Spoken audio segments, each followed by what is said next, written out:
Leadership coach and consultant Michael Corley has had a dynamic business career.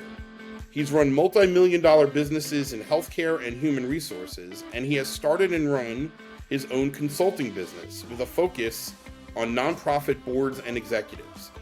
Michael talks often with clients about strategies to be better communicators and responsive leaders. These are topics the Business Observer writes about often, online and in print. To read those stories and more, subscribe to the Business Observer. Go to businessobserverfl.com to sign up. Hello, and welcome to the Business Observer's From the Corner Office podcast. I'm Mark Gordon, managing editor of the Business Observer. Today's guest is Michael Corley, president of the Corley Company and a longtime leadership consultant in Sarasota. Michael, welcome, and thanks for being here. Hey, Mark, this is an honor and privilege. I love this podcast, and really, it's special for me to be on, so thank you.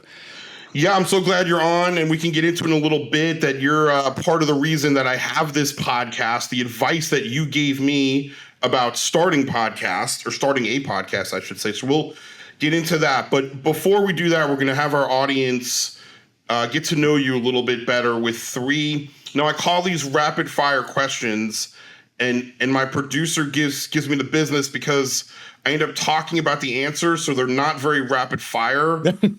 But that's the idea. Okay. And if you've listened, you know some of these. All right, Michael, we're going to start with, what's the one food or beverage you would take with you to a deserted island? Oh, pizza. Absolutely. Pizza and beer. No doubt. Pizza and beer. Interesting. Yes. We've had people, this is where I get into trouble because I talk about the answers, but we've had people come on and talk about like a fruit or something that you could grow and like regenerate your pizza and beer all the way. I love it. Well, if I could have it every day and had to eat it, and I figure if I'm on an island, I'm not going to live a long time anyway, so I'm going to go out with a bang. You're not Tom Hanks. You're not going to survive. No. I'm not either. That's not a criticism, by the way, because I'm not going to survive either. No, there's no survival skills in this kid. No. Yes. Same. Okay. Who is one person, dead or alive, that you would like to have dinner with? Oh, Ronald Reagan, without a doubt. I think really? he was president in a very special time, and that's the first real. I remember Carter, but after him, just how this country felt, and then the euphoria of the 80s. I would really like to talk to him about also his spiritual side, because he was a very devout Christian. Yeah. Wow. Excellent. Okay, what are the two most used apps on your phone? Oh, Lord. Okay, so email, of course, and then probably LinkedIn. I've become more of a LinkedIn junkie over the past couple of years. Yeah, very helpful for all things business. Okay, so we're going to get to know you a little bit. We're going to talk about your podcast, but start with where you are right now. Tell us about the Corley Company. What does that company do? What's its niche and mission in the marketplace? Yeah, I appreciate you asking that. So we're really, to sum it up, a boutique leadership and strategy firm helping executives and nonprofit boards make decisions and take action. And this has evolved over the years. And once we get in and work with our clients, we customize our products and services to reflect what their needs are, as long as it reflects our experience and our skills. I'll give you some examples. So I do work with nonprofit boards. A lot of people know that in town. And that's because of a function of I sat on nonprofit boards when I was a business leader. I value our nonprofit community. I think what they do is absolutely critical to our quality of life. And I happen to like governance and strategy. So I'm able to go in there and usually help them. I hope I'm helping them develop and firm up their governance structure, which is absolutely critical to help them operate the organization, make their impact, and also develop the strategy and bring that board together. So that's something I've just enjoyed doing and carved out a nice consulting practice doing that, as well as executive advising. Now, Mark, and you'll appreciate this because we've known each other a long time. I've got now enough gray hairs and experience that I can help any leader, primarily CEOs and senior leaders, to sort through, be a thought partner to them, to help them make those decisions that are absolutely critical and see the ramifications for those decisions before they make those. So I have a number of very confidential clients that I work with, and hopefully I'm helping them make decisions and better lead their organizations. And finally, and you touched on this, we also have a podcasting production part of our business, and that's what Reed leads, including this podcast. Yes, our producer extraordinaire, Reed Corley. And go back to you said you consult with. We're going to go back to the podcast too, but that you consult with other business leaders. I think just from knowing you almost the entire time I've been in the West Coast of Florida, 20 years. That's I think how long we've known each other.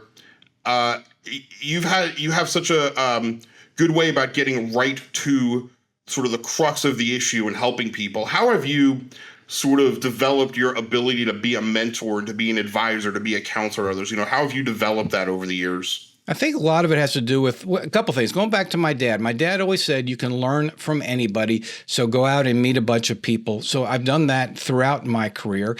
Yeah. And that has given me tremendous insight into just things that I can't personally experience because you just don't have the time or the ability to experience everything. And then couple that with I've learned over the years to really listen and ask pointed questions so we get very clear answers. And at the end of the day, I was fortunate enough to be the president of a company. We may talk about that at a younger age. So I've been there. I know the challenges. I really appreciate what those leaders today are going through. And I'm all about helping them succeed and improving their quality of life. And I don't need to be in the limelight. I am more than happy to be in the background now. Yeah. Yeah, you've sort of been there, done that on both the good and the bad. All right, so I 501c you. That is your podcast. Tell us about that and what its mission is, what type of guests you have on. Yeah, so we started that about a little over 2.5 years ago, and that's when Reed came and began working with me, and I said, I've wanted to start a podcast. All I want to do is talk. I don't want to figure it out. I don't want to learn how to do any of the technology. Yes. And Reed said, that's easy. You're good at talking and I'm good at the production side. So it started because I was working with a lot of nonprofit boards, and it's business leaders sit on these boards. And Mark, honestly, they go, I don't know what I'm supposed to do. I mean, I kind of know. And then as soon as I think I know, then a new person joins. And so this was an opportunity to provide free education to board members, which has evolved also now into nonprofit leaders, just to help them be more effective in what they do and to provide an education. And it's come to be one of the best credentialing aspects for me. In the old days, we wrote books to make ourselves sound really smart and so to contribute. And I wasn't about to write a book. And this has really been a great marketing tool for me, although that wasn't the intent. The intent was truly, and as we produce them now, and Reed is very insistent that we make sure we are providing value every interview. And you guys do. It's an amazing podcast. I've learned a lot from listening to the episodes and had the privilege to be on an episode once. And for those who don't know, in our audience, I did come to you for advice and counsel and said, hey, Michael, I love your podcast. How do I start a podcast? And you guided me through that beginning process. So you got to get a producer. And that's been a huge help, as you and I are of similar age, that we're not into the tech side of this, but that's why we outsource. Amen to that. Absolutely right. Do what you like to do and outsource the rest. Yes. This is, you've had several hundred episodes and guests on. Are there things that I'm sure there are that stand out to you that you've learned as a leader from your guests on I501CU?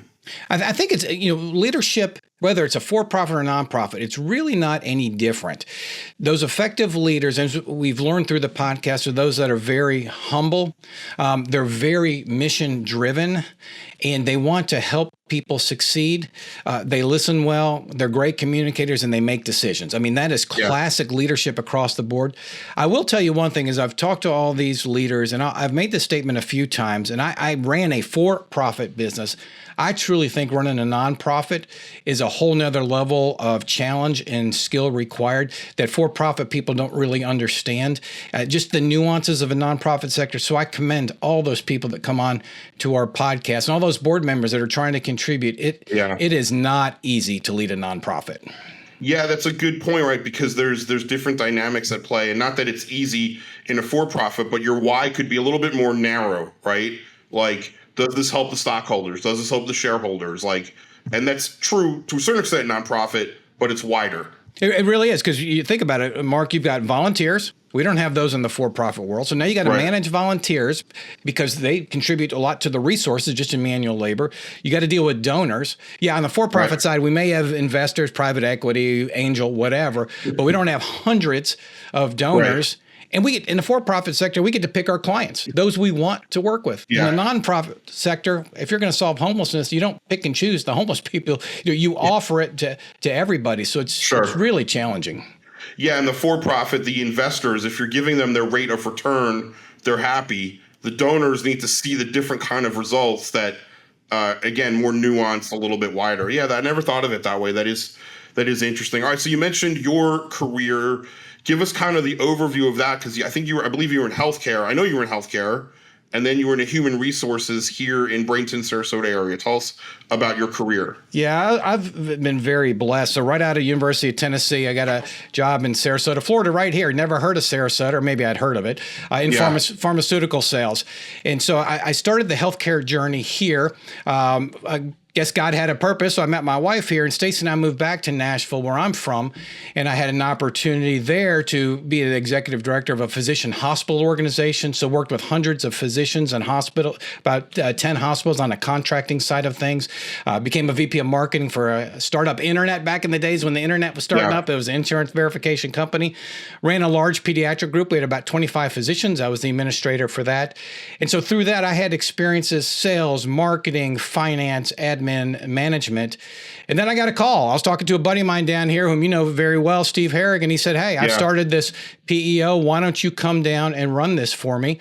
You're an operator, and I'm an entrepreneur." And so we made the decision to move back here. I started off as CFO. And we just had a great run there. We raised private equity dollars, a number of acquisitions, moved into the role of president, and we ran that for 7 years. So that was in the PEO employee leasing side of things. And so healthcare and PEO has been the driver. And about 15 years ago, went out on my own consulting.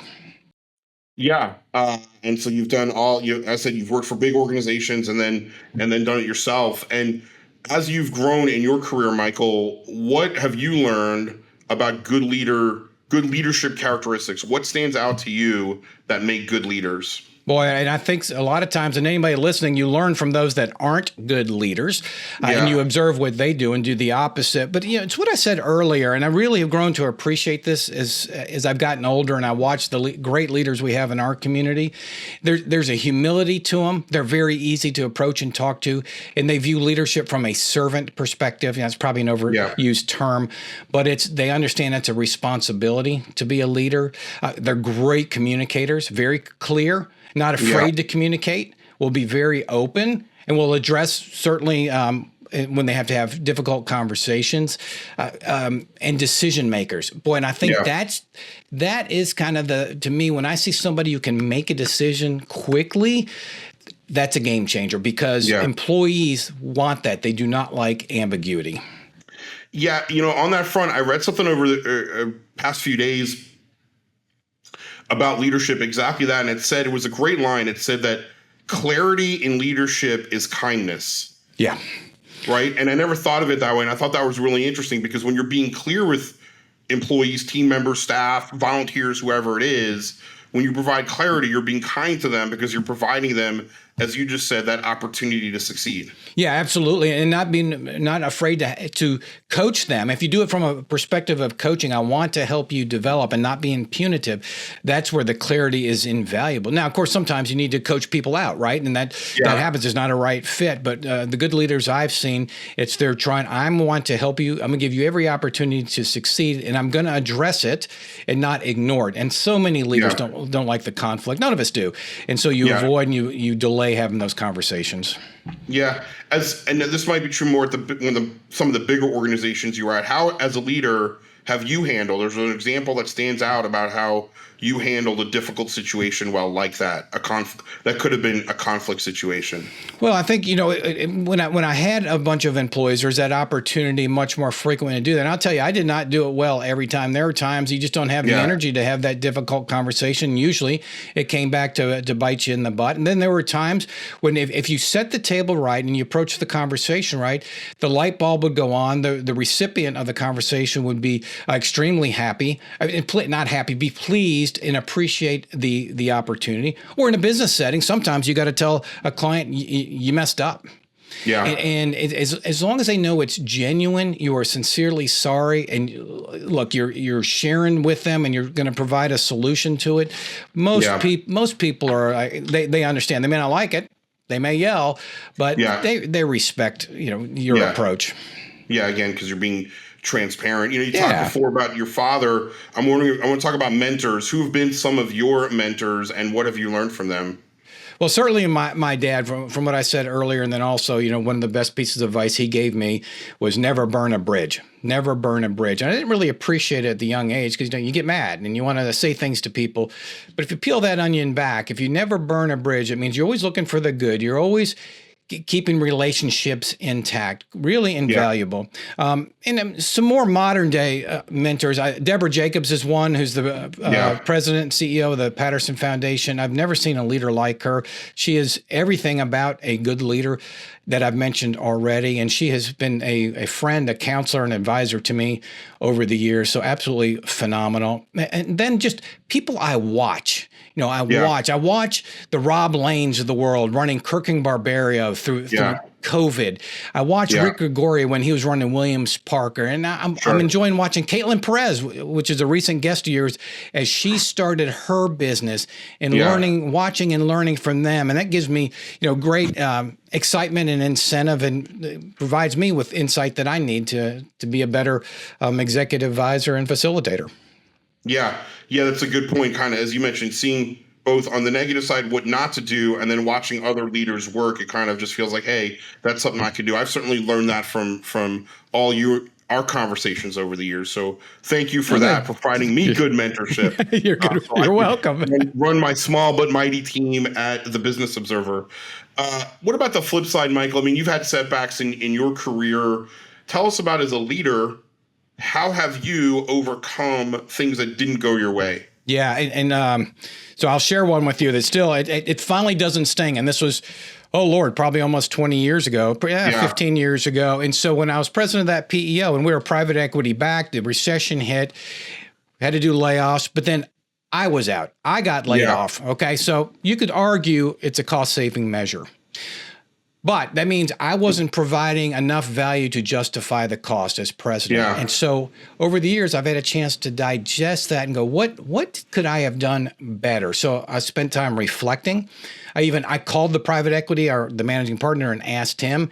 And he just, it said it was nothing specific, but here's how you could improve, and gave me some really good advice. So I think being able to reflect and digest things and really remove the emotion and go, what could I do better in these situations? And in that situation, I could have communicated better. And I could have been a better decision maker, which is interesting, right, Mark? Because I just said decision making is effective and quick decision making is essential for our leadership. And now I've learned that about myself. I'm a processor. Yeah, I didn't know that, or I didn't appreciate that back then. And this private equity person told me, you're a processor, so you make decisions slowly. I'm like, oh my gosh, wow, I never really thought about that. But if that's the perception or that's the reality, I need to fix that. And that's probably why I like to think I'm a pretty decent advisor, because now I can ask questions to help process and help people think through solutions. Yeah, no, and you're way more than pretty decent. You're an amazing advisor. I know a lot of the people that you've worked with, and like I said, I appreciate your counsel. But what I got out of that was that you took your ego out of it, right? We hear that a lot in leadership, is to remove your ego. And you were high up on the hill, right? You were president of a pretty big organization that was well known in the community, and you did all these things, and then you woke up, you go to bed one night, you wake up the next day and you're not. And then you have to be able, how did you do that, Michael? How did you get to the point where you could take your ego out of it? And man, I'm not lying. That stung. That was tough. Yeah. And I coach people now, or I share with people now that are losing their job.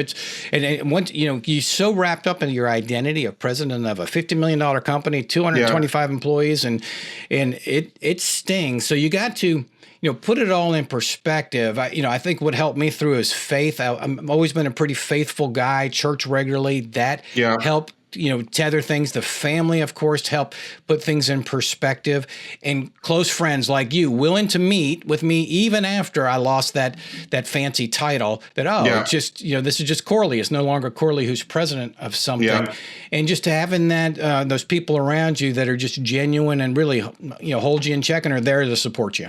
Yeah.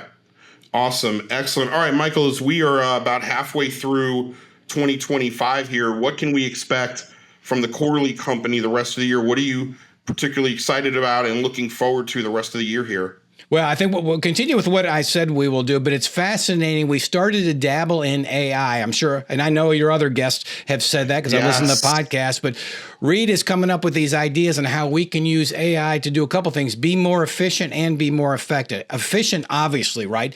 Just, putting proposals together, putting content together, providing resources for our clients. But the effectiveness is be able to take a breadth of information that we can't humanly digest it and put it together for us in a manner that provides clarity, consistency that we can share with our clients. So I'm excited to see how we leverage the technology to be more effective. Excellent. A lot happening there. Well, Michael Corley, president of the Corley Company and a longtime friend and supporter and friend of the Business Observer, thank you so much for joining us on From the Corner Office. Well, Mark, you've been a good friend for 20 years. I appreciate it. I really appreciate what y'all are doing at the Business Observer. And thank you for the opportunity to talk to you today. Thank you for listening to the Business Observer From the Corner Office podcast. I'm your host, Mark Gordy. This podcast was produced by Reed Corley of the Corley Company in Sarasota. To hear more episodes of From the Corner Office podcast, go to businessobserverfl.com.